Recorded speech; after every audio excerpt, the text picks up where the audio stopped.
Welcome to Canadian Coinage, the past in your pocket, a series of videos that delves into the history and significance of some of Canada's most fascinating and valuable coins.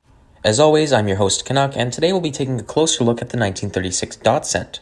As we investigate this coin's history, we will explore the events leading up to its production, including the death of King George V and the abdication of King Edward VIII. We will also examine the rarity and value of the 1936 dot cent and the theories surrounding its existence. So whether you're a coin collector, a history buff, or just curious about the stories behind the coins in your pocket, join us as we uncover the fascinating tale of the 1936 dot cent. The coin's story begins with the death of King George V in January 1936.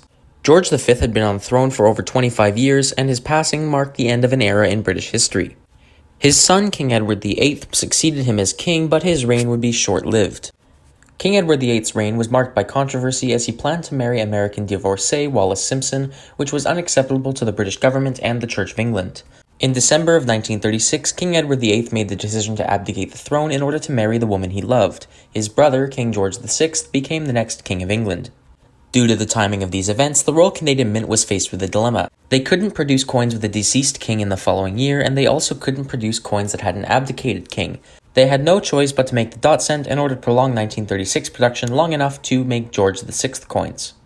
To differentiate the coins made in 1937 from the earlier coins, a small dot was added to the reverse side of each coin.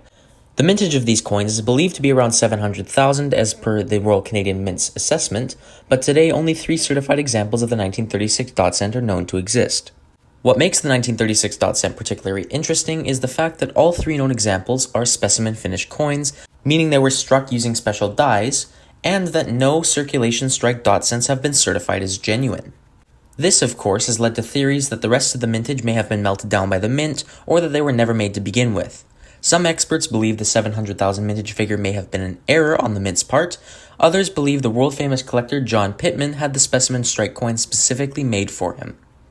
This claim is backed up by his ownership of all 3 known examples from 1961 through his death in 1996, but none of these claims can actually be proven.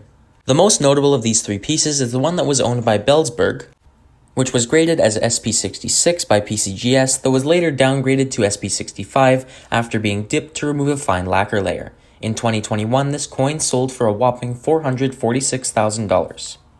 If you happen to find a 1936 dot cent in a collection you've inherited or in your change, chances are it's one of many counterfeits, but it's well worth the submission fees to grade the coin in the off chance that it may be genuine.